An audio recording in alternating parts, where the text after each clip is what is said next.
What's going on, beautiful people? Welcome to another episode of Chicago Bears Central. It's your boy Haize, joined by them cognac boys, C-Dubb Bobby in the building. Today we'll be breaking down our more calmed and level-headed thoughts after we've had a couple of days to process what Ryan Poles did in the NFL draft. We'll get into all that and more right after this. You are now tuned in to Chicago Bears Central. All right, fellas, listen. I've never went through so many emotions in such a 24-hour time span, bro. Like, this draft, when it was happening, I was wondering what the hell Ryan Poles was doing. About a day after, so really evaluating it, taking a look at what he did. Then what he did, the following days, getting more draft picks, acquiring more. He acquired 5 offensive linemen. It kind of started taking more shape and more sense. So I want to start off. We're going to start off first with the fact that Ryan Poles did what he kind of set out to do and acquiring more draft capital. Now, we'll talk about what he did with that draft capital next. But what do you guys think about Ryan Poles improving the chances of this team maybe finding a gem, finding contributors off this roster by ending up with 11 draft picks when it was all said and done in this year's draft? What do you guys think about that? Man. At the end of all that, it looks like I guess I can't say nothing good about this, man. I really want to go off, dude. Like, I'm mad about that we should have got that Georgia receiver, but he did stock up on the 11 little draft picks. We'll see if one of them pan out and one of them be good. It might be, being that it's so many, at least one or two of them might actually turn out to be decent NFL players. Yeah. But I ain't forget. Go ahead, Bobby. I ain't gonna say nothing. I think that the move was pretty damn good. Obviously, the first few picks, I know we're gonna get into. We was like, "What is that?" But overall, I think that in the later rounds, being more aggressive and definitely trying to attack the offensive line by getting just a boatload of different linemen who were versatile in their respective schools that they went to. I think that was pretty good because you gotta fix the offensive line. You have to. Yeah, I mean, and the after day 2, it was day 1 for us, but day 2 in the draft, the questions were around what did they really do to help Justin Fields. Now that came in rounds 5 through 7. He did a lot, but we got to talk about the first 2 picks because we just knew, and especially with my guy out of Georgia still being on it, I just knew we were going to be getting one of those guys. It did not happen at all. But what he did draft, he drafted Kyle Gordon, Jaquan Brisker, both guys who are going to be almost or unless something goes left, immediate starters in that secondary for the Chicago Bulls defense. Now, I think we also need to take into account we have a defensive-minded head coach. So if you can shore up that defense and maybe they see something in these guys, and the more tape, and watching tape is supposed to hype you up. I've never watched tape for if you watch tape for somebody and you walk away even more upset at it, then that's bad. But watching tape from both these guys,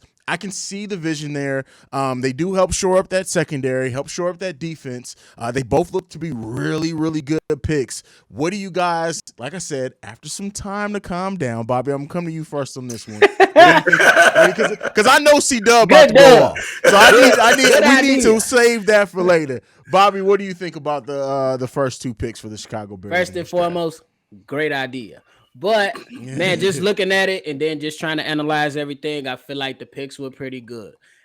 What we always on the live, holding it down for you, my guy, like, George Pickens, he about to come on.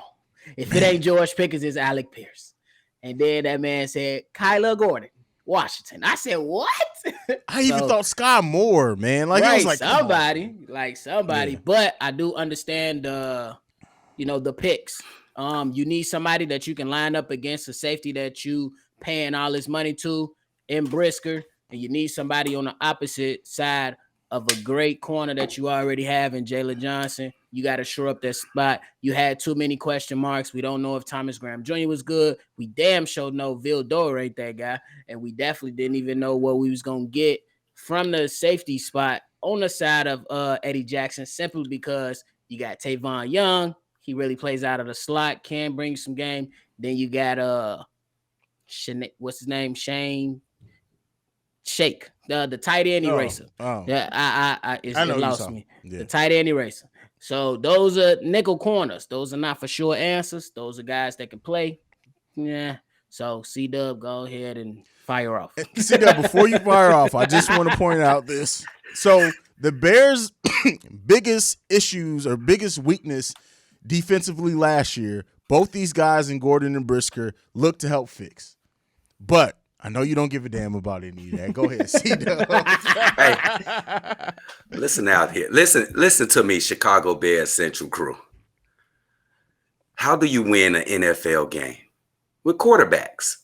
It ends and starts with quarterbacks. So how do you support a quarterback? Oh, you can do many things. You can get them a nice wide receiver. You can get some old linemen to protect them. But no, not in this draft.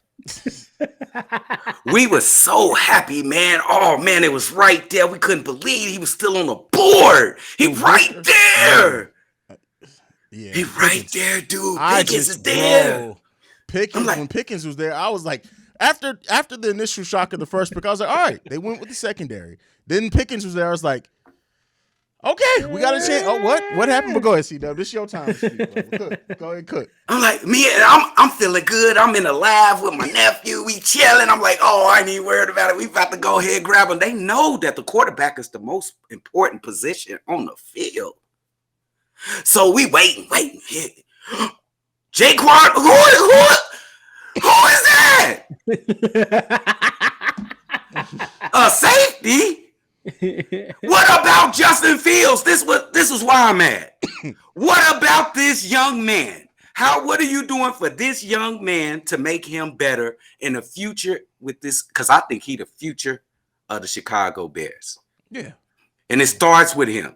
Now you have to get assets to help your young, aspiring lead actor in this organization, dude. I know Velen Jones, he looks good. He like a little low budget Debo Samuel. But he's not. Joey King, he got picked in the 5th round. He might turn out good. Who knows? Third round.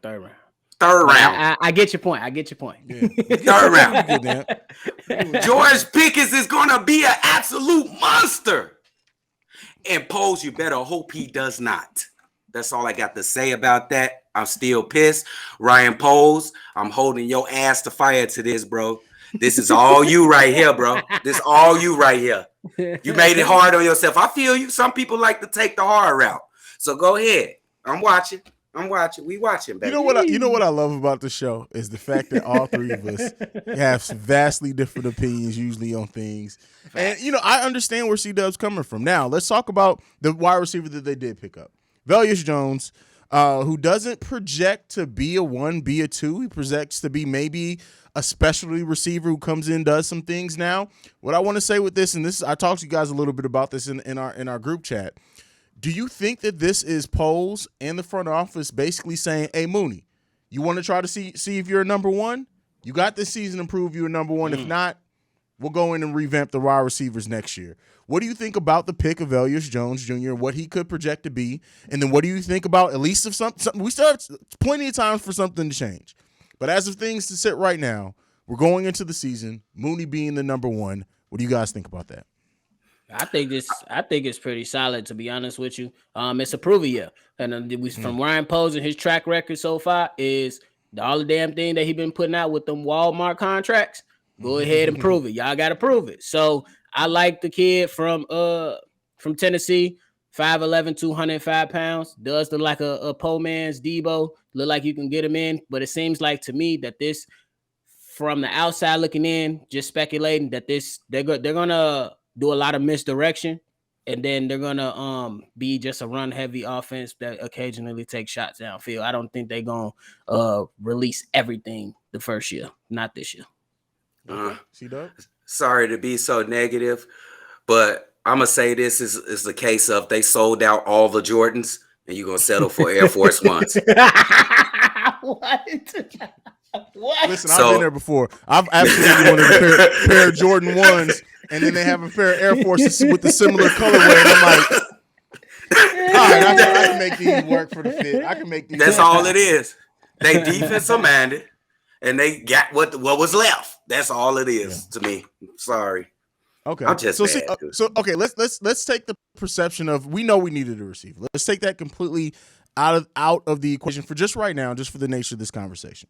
So the Bears now pair a starting cornerback duo of Jalen Johnson and Gordon, and then the safety duo of Eddie Jackson and Brisker. So that being said, like, wide receivers be damned for right now. What do you think about those combinations? Now, I know Bobby already kind of talked about it, but C-Dubb, I want to hear from you. What do you think about those combinations going into this 2022 season for the Chicago? Okay, I'm going to be honest. I have looked at the tape. I have read and did my research on the two guys. They're pretty solid. But I'm tired of us just being a defensive team. That's my only thing. That's fair. I'm tired of it. We need to be explosive on offense, but they're going to be pretty good players. I'm going to be honest. They're going to be pretty good. They're going to be pretty good. And I like that analysis. We all agree with that. Yeah. I like that analysis. So now let's talk about what they did do to help Justin Fields. One of the things that I do want to talk about is them surprisingly drafting a running back. And I say that's surprising for me because of Montgomery. I don't know if anybody watches my brother, Pat the designer over on the Windy City Breeze. He's talked about the fact that maybe the Bears aren't going to sign Montgomery, but we'll get into that. I want to talk about that a little bit, but I do want to talk about the offensive line. So the Bears drafted 4 offensive linemen between rounds 5 and 7. Braxton Jones, Zach Thomas, Doug Kramer, Jatiri Carter, listen, I'm sorry, y'all. So this if you got to put an apostrophe in your first name, your parents are doing too much. But with that being said, Bob, I'm come back to you first in this one. What do you think about the offensive linemen that they did draft? How do you think this goes in protecting Justin Fields for next season? What do you think about that? I think it's good. You had to attack it, but obviously you had to fill other needs, but you had to attack it. So you get as many in there as you can. If they don't make the cut, get them out of there. If you can keep some for some depth, you know what I'm saying, to add some depth, because like I said, like I've been saying the entire time, they still don't know what they got in Tevin Jenkins. They still don't know fully what they got in Borum. So these 4 guys that's coming in and all the other guys they brought in that's undrafted, you put pressure on the guys that want to start. You put pressure on them. If Borum ain't the guy, get them out of there and use one of these other guys. If they not the guys, you still got people that you can funnel in and out, because what I like is that a lot of the offensive linemen that they picked up played multiple positions in college. So you could plug and play and see what the hell you can do. And see how they can develop in the NFL. It's very, very important part that you pointed out there about them being versatile offensive linemen. C-Dubb? Yeah, I'm basically piggyback on what Nephew said. I agree wholeheartedly. It's definitely going to be cutthroat. You either going to show or your ass is going to be out. Simple as that. There's so many seers who wants to be on that field, but not all of them can be on the team. So he definitely made it an intense competition with those guys. Not even the ones that's noted to be starters this upcoming season. They're not even set in concrete. Their position not even set in concrete, I don't think so. Everybody's competing for those positions. Yeah, for sure. It's going to be a fun training camp. It's going to be fun to see who does kind of excel and comes out of that and what our offensive line looks like trying to protect Justin Fields. Now, I mentioned this running back that the Bears drafted, but first I want to get into the edge. Dominique Robinson. I got to see some tape on him. What do you guys make? Did you guys get to see this? What do you? We know that, and we're still holding. We here at Chicago Bears Central, for the viewers, we are very much still holding out hope that Larry Ogunjobi becomes a Chicago Bear. So with that being said, what do you think about the edge that they drafted in Dominique, and what do you think his long-term future may look like as a Chicago Bear? Not knowing much right now, but just with seeing his skill set and things like that. Oh, I think it's going to be, to be honest, I think it's going to be tough for him to make this team. Okay. I think we got a lot of edge rushers. Man, if he don't show out above the crowd, he probably not going to make this team. I'm just going to be honest. I mean, for me, I think it's just so we already read that he was a quarterback at one point, and then before he made the transition to edge, he was a wide receiver. So he has some skill there, but they said that he's a project. The Bears, you cannot draft this guy without knowing that. So I think that this guy is somebody that they are looking to mold and build and develop, as Haize just said. So I think we'll have to see, man, because you never know with some of these players. Special teams. I mean, and C-Dubb honestly can't blame me for thinking that. Hey, but you never know. In 2 or 3 years after them really working with this kid, we may see him come out and give a little bit more. Never know. Now the speculation part. This is completely speculative. I think we all agreed. We see Montgomery coming back, and we see the value in Montgomery coming back and what he offers to help make things easier for Justin Fields. But the conversation has started. They drafted Treston Ebner at running back. What, if anything, do you guys think this may mean? Again, this is completely speculative for the future, or what they may see when it comes time to negotiating the contract with Montgomery. They just having that ace in the hole, just in case it costs too much for Montgomery, or his production is down. Hey man, we got somebody in our back pocket. We'll whip him right back out. He looks solid too. I think he'll be a good player too. So, but I love Montgomery though. I love Mr. Montgomery. So. I just think that this is one of them spades hand where you playing joker, deuce, deuce, and you got one of the jokers, but you don't know if your partner got the big joker.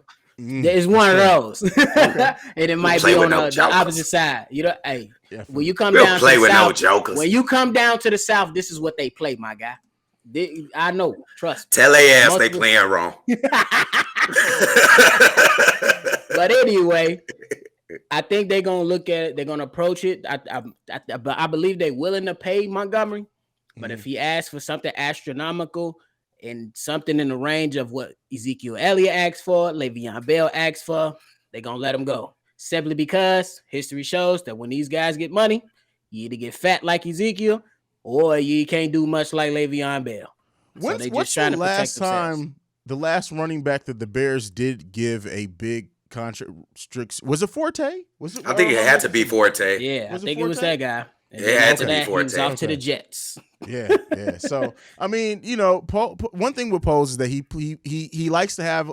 Your Spades analogy was great. That he likes to have a lot of cards to play, right? He likes to have a full hand, and so depending on how things go, what's the number that would be too much for you guys if Montgomery asked when it comes to contract extension talk?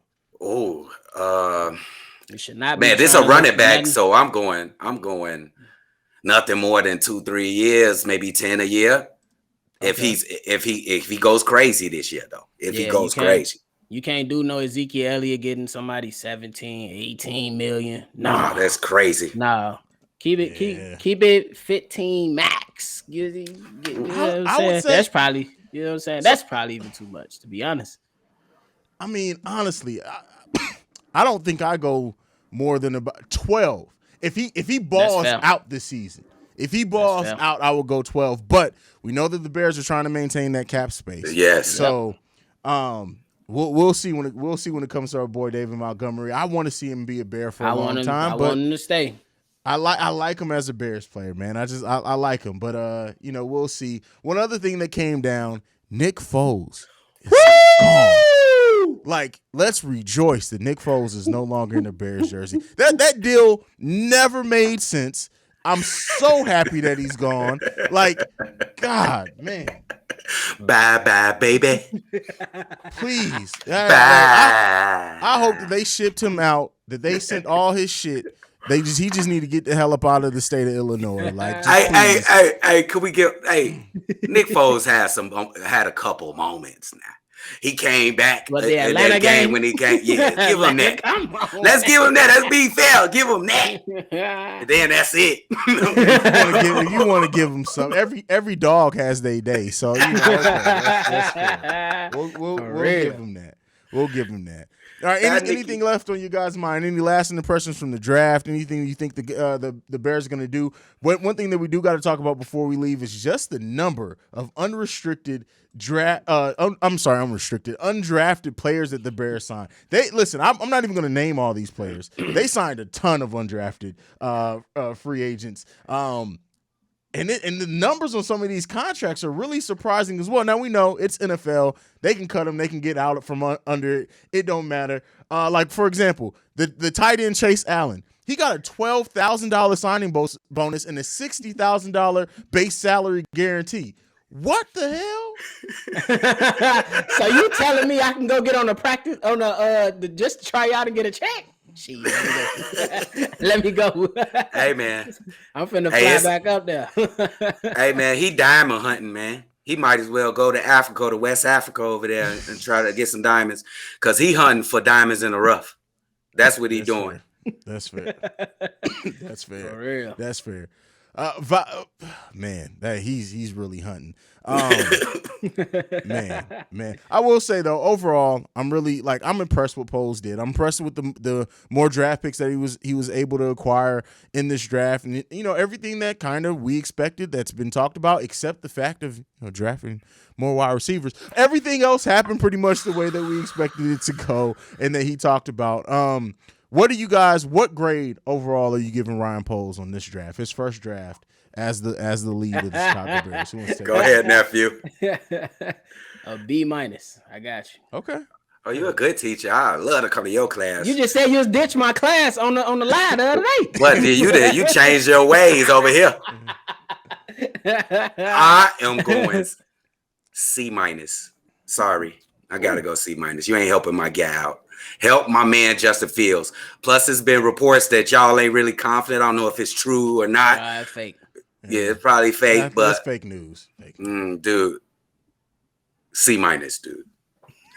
I got to give him a solid C+ with the potential of it going higher than that. This is going to be one of those drafts that I really think I'm not going to be able to fully judge until about halfway through the season to really see what some of these picks give. Because I tell you what, even as Velus Jones Jr., if he has 10 big plays over the course of the season, that pick goes up a little bit for me. Yeah, it does. I'm not expecting much from him. Hey, that's fair. That's fair. And then the first two picks with the defensives in the secondary, I really like what they did in the secondary and what that could mean. If this really pays dividends for the Chicago Bears over the long haul, I think we maybe look back at this and say, hey, while Foles didn't go the way that we probably wanted as a fan base, he may have made the right decisions. So, hey man, I express myself like this, but if I'm wrong, I apologize. But I don't feel like I'm wrong right now. You gotta prove it. I tell you what, I'm gonna panic. Not panic. I'm gonna be so pissed off the first time Pickens has a big ass game, and I'm just gonna let this man have like a 2 or 3 touchdown game where he goes for like 112 yards. I'm literally gonna be sitting on here like, Foles, you motherfucker. Boy, he was sitting right there, bro. For you to take off the shelf like, And don't let Sky Moore have some big games too. He wasn't even really on my radar, but it's like, yeah. Yeah, we'll see. Get ready. We'll see. All right. Any other thoughts before we head out, fellas? No, I'm good, man. We just wait. We just wait for training camp and all these other things coming up, baby. It's time to get pushing, baby. You gonna see these faces, these 3 faces. We about to turn up. Let's go. I feel like at the end of the season, C-Dubb is going to have a list of every sack that happens to Justin Fields and be like, when Justin Fields was sacked on October 12th, this is your fault because you didn't draft such and such. On December 15th, this is what happened, Foles. You owe me some money for this one. C-Dubb is going to be on Foles. That boy going to have his homework done. Here we go. Oh, man. Bobby, anything on your mind before we go? Hey, shout out to all the fans that was on the live with us during the draft. It was a blast. It was good. We're going to be coming with more. Y'all go ahead, follow all us on social media because we're going to keep it coming. We're going to be here. We're going to have fun. We're going to celebrate the Bears while we're here. And we're going to critique this team because we want them to be better. We tired. We've been waiting since 85, and I wasn't even born yet. Come on. Sick and tired. That was the year before I was born. So, man, listen. By the way, my son asked me what does this GSH mean on the Bears jersey, and I was like, listen here, I got some videos for you to watch. So, it was one of the proudest moments of my life. He left from that like, wow, Dad. Like, I'm like, yeah. Yeah, Let's but go. nonetheless, man, make sure you're following us at Chicago Bear, at Chi Bear Central. You can send us any feedback, questions, comments, concerns, ChicagoBearCentral@gmail.com. Make sure you're following them Cognac Boys too. Make sure you go and watch their channel. Any Bulls content that you need, they got you covered. But that's it from us for today. Thank you so much for tuning in. We will see you lovely and beautiful people later in the week. We're gearing up preseason. It's coming. And we can't wait to bring you that preseason content, man. We will see you beautiful people later in the week. Peace, y'all. This has been a presentation of the Break Media.